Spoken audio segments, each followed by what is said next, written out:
my gosh. What? Look at that, look at that. No.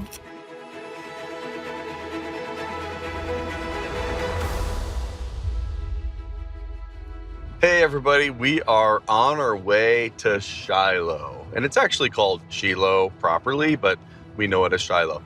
We are going to the excavations of the Associates for Biblical Research. Dr. Scott Stripling is directing the dig, as always. And today we're going to do our update on the dig a little differently. We're going to be shadowing 4 different people. I'm going to hang out with Dr. Stripling and see what his day's like, see what he does and what does a director of a dig do all day. And that's going to be exciting, but we're also going to follow 3 other people and see what their day is like. A couple of them are what's called square supervisors, but we're also going to be following someone that is a first-time volunteer. This is one of my favorite places to go in the entire world. I look forward to this every year. So today, let's go to Shiloh.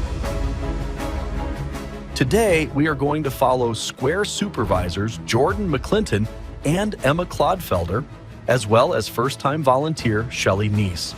Our day begins by boarding the bus before 4:59 a.m. What's going on? It is almost 5. Don't leave at 5, we leave at 4:59 on the dot. Let's make sure we get to Shiloh, and we're pretty awake this morning, so it should be good.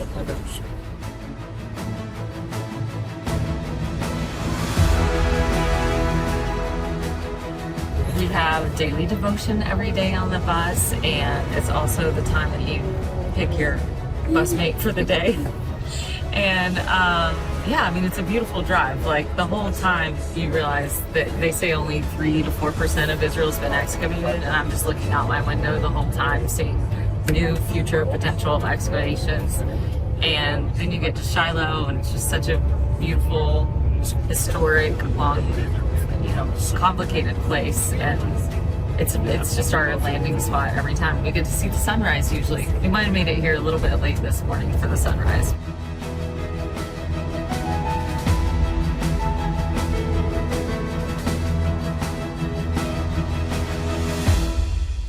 So, Scott, you let me pass you? Well, you're really losing it, man. I was getting off to pick up Michael. You would have never been able to pass me. Well, apparently we did. Michael, No. good to see you. We passed Scott without a problem. It was amazing. Scott was slowing down to get Michael. You It would are have slowing down, would have Scott never Stripling. Hey, I need to be in the lead here.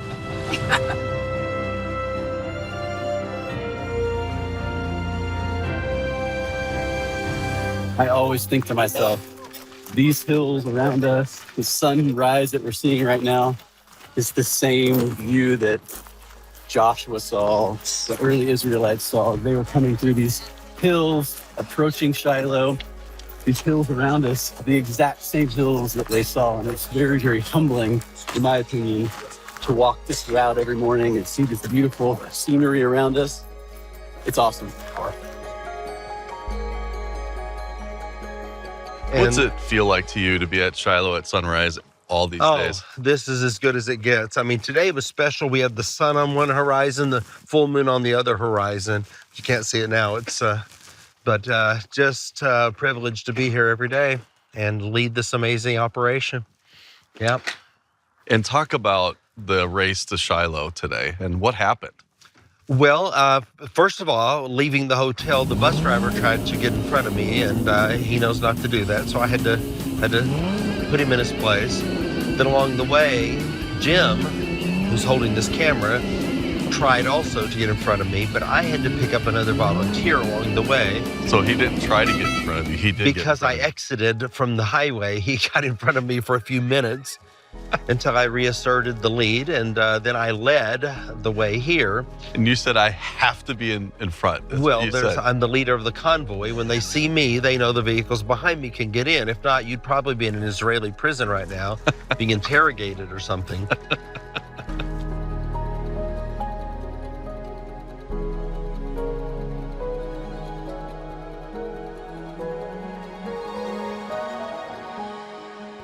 I like to draw my top plan every single day and kind of see what's going on. I'm very visual, and so If I don't draw it or write it down, then I'm not gonna remember it when I have to go back and write my final report for each square. So there's multiple loci, and I have 3 squares, so it helps me keep track of what I'm doing, what I find, and what I don't find.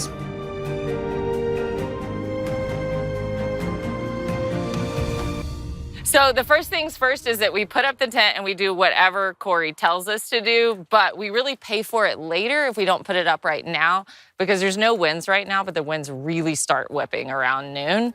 And that's the worst if you have to stop everything that you're doing to re-put up your tent. We had no struggles with that yesterday. With the first day, our tent kept falling down. But the technology for this is pretty elementary. It's 4 poles, some string, some rocks, and a black tarp. So we're gonna put that up right now.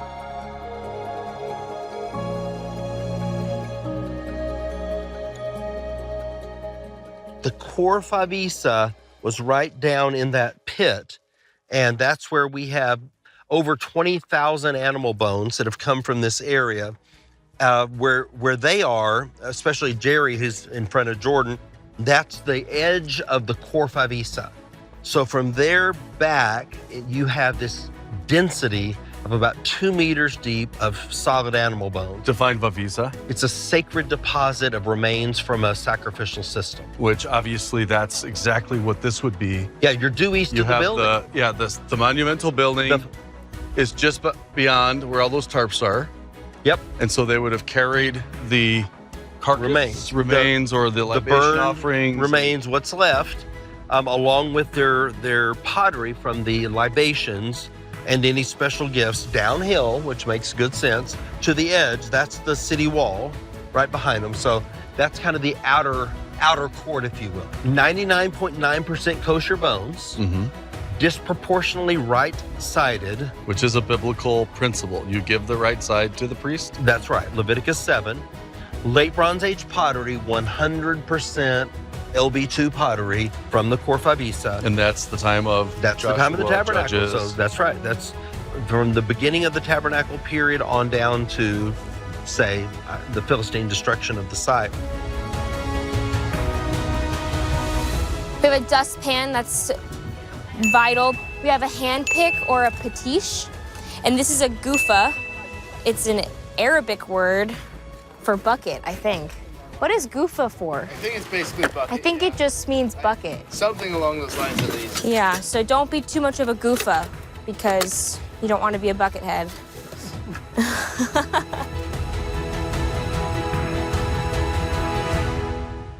So the gate's right down here. Yep. The monumental building is right here. And we're standing on it. And all the way back that way, correct? This Yes. is all monumental building. So from over here, you can look down the wall that I'm standing on, and then the northern wall, the western wall, and the southern wall. This in the middle is a later phase. Do you see down where there's 2 phases of this building where it's offsetting? That's the tabernacle phase at the bottom. Got it. On top of that is an iron 2A rebuild, okay? And so that's when this wall is added and that side wall is added. So in your mind, you're gonna have to remove this wall and that little cross wall there. This was all open in the original phase, and the Holy of Holies would have been here about where Tim is, would have been where the Ark of the Covenant rested for 3 centuries. We're finding pomegranates in this area. Think about it, 5 so far, either immediately in this area or just outside this area. Nowhere else on site. Now, there's no other explanation for this. I mean, why do we not have them anywhere else on site, only here? That's the motif of the tabernacle that the priest had on the hems of their garments. So it starts here, and then this is the cross wall that I'm standing on that separates you from the holy place into the most holy place. And then as you move out of the building going toward the east, and you can see the sun rising in the east, so this building is true east-west, and you go to the walk for about 30 seconds, and you'll reach the edge where we have the favisa, the big bone deposit. And the tabernacle was said to always be east-west? That's right. Tabernacle and temple later is always orienting east-west.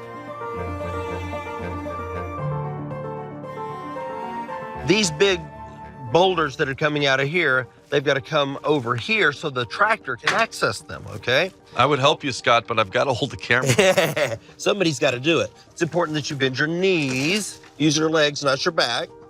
And this is how they go out, one stone at a time.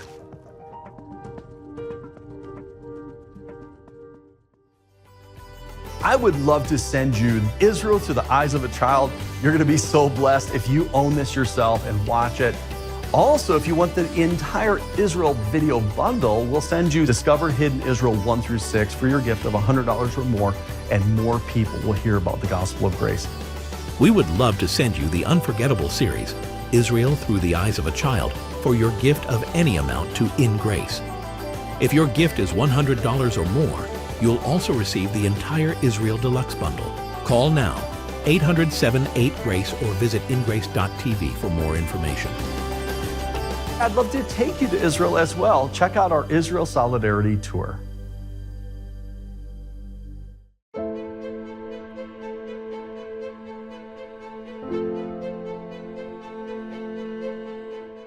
It's 9 a.m. at ancient Shiloh. Dr. Scott Stripling and his team of square supervisors carefully examine freshly unearthed pottery, identifying its time period and determining what's worth preserving. It's in moments like these that history begins to speak and the secrets of Shiloh come to light. So explain this, Shelley. Okay, so Ellen won't say it, but we're definitely her favorite square because yesterday we found 11 coins, and I think the whole site found 12 coins. So and we were unusual, and especially unusual for one square to be 11 of the 12. So everything we did yesterday, we were super careful. Every goofa full of dirt, we dry sifted and it will be sent to wet sifting. Ellen scans it here, but she also goes and scans our sift bags as well.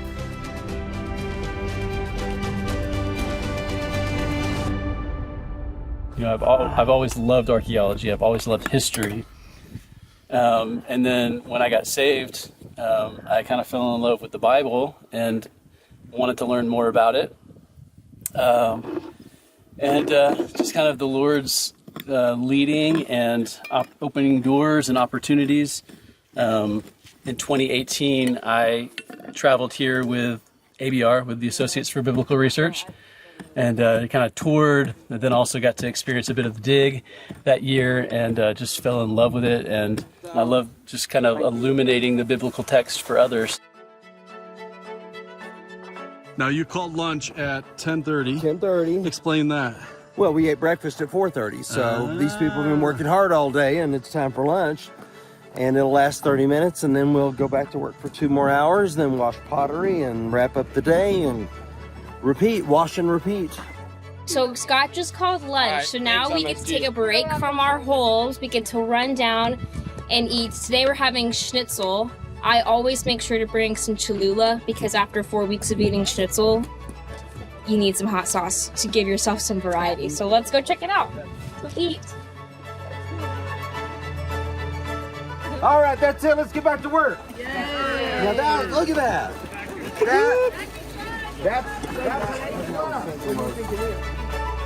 After lunch, one of my cameramen decided to play a joke on one of the square supervisors. Oh my gosh. What? Look at that, look at that. No. Somebody's messing with you. That's the meanest prank in the whole world. What is that, like a Hanukkah coin or something? Oh my gosh, I just freaked out. Did you get Donald Trump. The square supervisor's job, and subsequently our assistant's job, are to document things. You know, it's management of what's going on, kind of dictating where we're going, what we're doing next, and then documenting a lot of stuff and keeping track of everything. You have to be very organized because you have to know exactly what everything is doing, how deep it is, and why. And you also have to remember why you did it when you go back and write it 3 months later. It is fun, but there's a lot of administrative work. You also have to be good with people because there's tons of volunteers coming in, and not everybody loves doing archaeology, and so you have to motivate them and remind them how important it is to do such an incredible thing and uncover what the Bible actually says is real, you know? It is 1:01. Scott just yelled breakdown. So that means it is time to start putting away for the day. Everyone's gonna start wrapping up, putting away tools, emptying the buckets, setting up for the final day tomorrow. And they're also gonna remove these tarps so there can be photographs. We'll take the drone, InGrace drone, and we'll fly it. You'll get some shots of the Tel. And that's a day in the life of the archaeological dig in Israel. The best part of the Shiloh dig is this, when we're gonna be able to look at some of the objects you found this season. And although there's another day, I was hoping for the big discovery today. Didn't quite happen, but this is some cool stuff. Yeah. Tomorrow might be the day, but either way, let's see what you got. This one I've seen already, and I think you're going to be really impressed with it. It's already gone through cleaning and conservation, so you can read there. Can you see that clearly? Caesar? Yes, Caesar. Caesar. Exactly. Interesting. So this is an imperial coin, and we'll be able to date that. So these coins are very dateable, and they're a testament to the historicity of the New Testament. Oh, amazing. Yeah. Okay, here's a bracelet. Really nice bronze bracelet. Look at that artwork. So this would be a child's bracelet or a very thin woman, but I don't think that's going to fit on you, Jim. Oh, look at that. Beautiful. And finally, Jordan McClinton, which is where our favisa is. Oh, this is really nice. This is a silver earring or nose ring. And we have 7 gold pieces from that immediate area, now a silver piece from that area too, so very rare. So these being found in all one spot is indicative of a site where people are bringing their offerings. Yes. And it's called favisa. Yep. But you're finding a lot of the animal bones there too, some broken, really nice broken pottery and jewelry. Silver from the time of the Tabernacle period. Wow, I mean, isn't that amazing? It's phenomenal. Also in Clayton Van Huss's Square, we found a mold for a Herodian lamp. Wow. That first century lamp that is ubiquitous, we find it everywhere. But to find the mold from which they made it, no archaeologist that I know has ever seen one. And so it's just phenomenal. We're super excited about it. You found a half? Found half. Okay, so how would they use the mold? They would put wet clay into this and put the other end Make on? the impression, and then bring the two together with some fresh clay to seal it off. Beautiful lamp mold. That'll be on the final volume of one of our publications. What an amazing operation you have here, Scott. Every year I come here, I see people that are excited. They're paying to come here to work hard, but they're doing it. There's a mission here. There's a focus. And we're most of us are Bible believers. We say, hey, the Bible is true, it's reliable, you can open it, and it's matching up with everything you're finding here in Shiloh. Well, I'm grateful for you, for your team. I appreciate Gary and Abigail and my senior leadership team.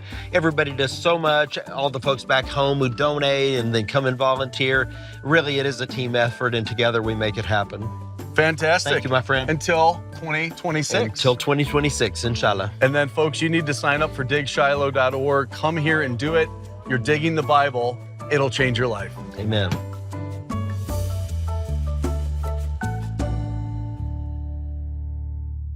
I tell you what, this is so much fun to be here in ancient Shiloh. Here stood, for hundreds of years, a tent. It became more of a building with a tent covering, but it was a place of worship, a place of sacrifice, a place of God tabernacling with man. But then, because the animal sacrifices couldn't wash away sins, there was a perfect human sacrifice. God said he loved the world so much that he would send his son to die for everybody, for Jews, for Gentiles, for Arabs, for Americans, for everybody. We all are sinners. We all need a savior. And the one true God who created us all also died for us all. He rose again the third day, proving that he is exactly who he said he was, the Messiah, God in the flesh. And he ascended into heaven. And now he's going to be returning, but now there's an offering to you. And the offering is this. If you will simply trust in him, believe in him, you will not perish but have everlasting life. That's the message of the Bible. That's the message of love from God to you. He invites you to put your trust in him. It's not about religion. It's not about works. It's not about being a better person. It's about believing that he died for your sins and trusting in him. Now, he does want us to be more and more like his son who was perfect. And that's a daily process. That's waking up every day and saying, Lord, I can't do it. I want you to do it in me. And the Spirit of God dwells within the believer. So as we conclude, let me say, may God richly bless you and your family. That night, just after we wrapped up filming at ancient Shiloh, everything changed. Israel launched a strike against Iran. Overnight, the nation was on high alert, and our InGrace crew found themselves stuck in Israel for 3 tense days. With flights canceled and uncertainty everywhere, we finally made our way out through Egypt. You can watch that incredible story unfold on our YouTube channel. We just saw 2 interceptions right up there. We are needing to go into the bomb shelter, so we can't stay out longer. I would love to send you Israel Through the Eyes of a Child. You're going to be so blessed if you own this yourself and watch it.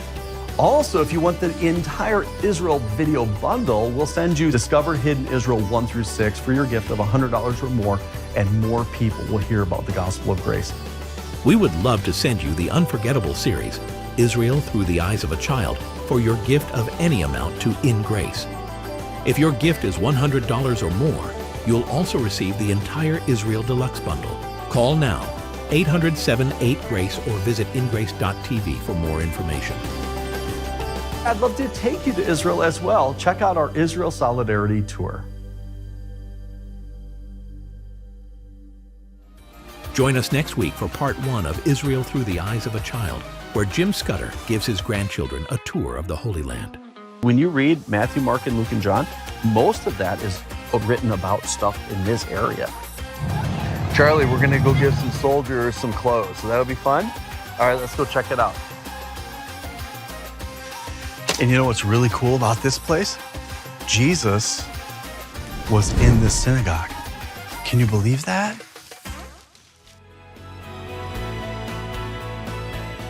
Record every single InGrace episode. You will be so blessed as we learn all about God's world and God's Word. InGrace is a viewer-supported ministry. Thank you for your prayers and gifts. What if you could walk where Jesus walked? Then cruise through God's majestic creation alongside world-renowned Bible scholars. Join Jim Scudder and InGrace for 2 unforgettable journeys in 2026. First, the InGrace Israel Solidarity Tour, February 4th to 13th. You'll stand in Jerusalem, sail the Sea of Galilee, explore the Temple Mount, Gethsemane, Masada, Megiddo, and more. Stand with Israel when it matters most. Show your support as you walk the land, meet the people, and witness God's promises firsthand. Then from May 23rd to 30th, experience the InGrace Alaska Cruise, featuring stops in Glacier Bay, Juneau, Ketchikan, and icy Strait Point. You'll be joined by Jim Scudder, Dr. Bruce Malone, and special guests from Answers in Genesis like Dr. Georgia Purdom, Dr. Danny Faulkner, and Mark Loy. Spots are limited, so don't wait. Get your free brochures today. Call 800-78-GRACE or visit ingrace.tv/travel for more information.